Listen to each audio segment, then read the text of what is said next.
अच्छा, पिछले जुमेरात की ये बात है कि एक सिविल एविएशन अथॉरिटी के अफसर, सलीम साहब नाम है उनका, वो गए जिन्ना इंटरनेशनल एयरपोर्ट की कार्गो एरिया में, और सिक्योरिटी होती है, एक स्टॉप होता है, आपको वहाँ रोका जाता है, पूछा जाता है कि जी आप क्यों दाखिल होना चाह रहे हैं कार्गो में, आपके पास कार्ड है, आपके पास परमिशन है, आपकी गाड़ी का नंबर हमारे पास है या नहीं है। अच्छा, ना उनके पास कार्ड था, ना उनके पास परमिशन थी, ना उनके पास गाड़ी का नंबर रजिस्टर्ड था। इनफैक्ट गाड़ी के ऊपर नंबर प्लेट ही नहीं थी, क्योंकि वो उनकी दोस्त की गाड़ी थी। ठीक है, अब वो वहां पहुंचे तो एक फीमेल सिक्योरिटी अफसर ने, जाहिर है उनकी ड्यूटी है, उन्होंने कहा रुकिए, आप यहाँ रुके, आप कैसे दाखिल हो सकते हैं, आपके पास तो कोई चीज ही नहीं है जो चाहिए यहाँ पे दाखिल होने की।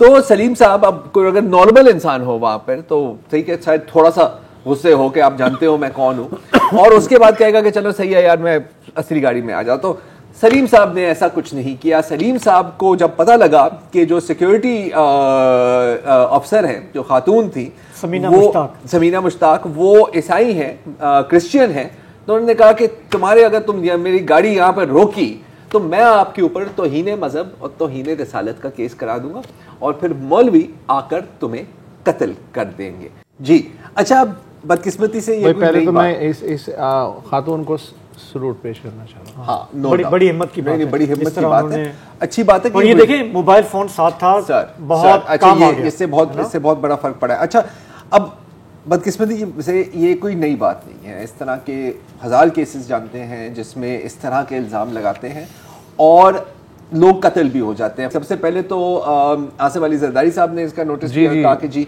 उन्होंने कहा आसिफ अली जरदारी साहब ने कि ये जो एक तो ये जो खातून अफसर है, इसको सूबाई हुकूमत तहफ़्फ़ुज़ फराहम करे, इसलिए कि बहुत से पागल घूम रहे हैं, और अगर इल्ज़ामात गलत साबित हों तो फिर जो इल्ज़ाम लगाने की कोशिश कर रहा था उसे भी कुछ ना कुछ नहीं, सज़ा बाकायदा होनी चाहिए, क्योंकि ये एक इंतहाई खतरनाक रुझान है बकौल। अच्छा, ये बहुत इंटरेस्टिंग है। यूजुअली हमारे पॉलिटिशियंस कतरा जाते हैं इन मामलात में, उनकी हालत खराब हो जाती है।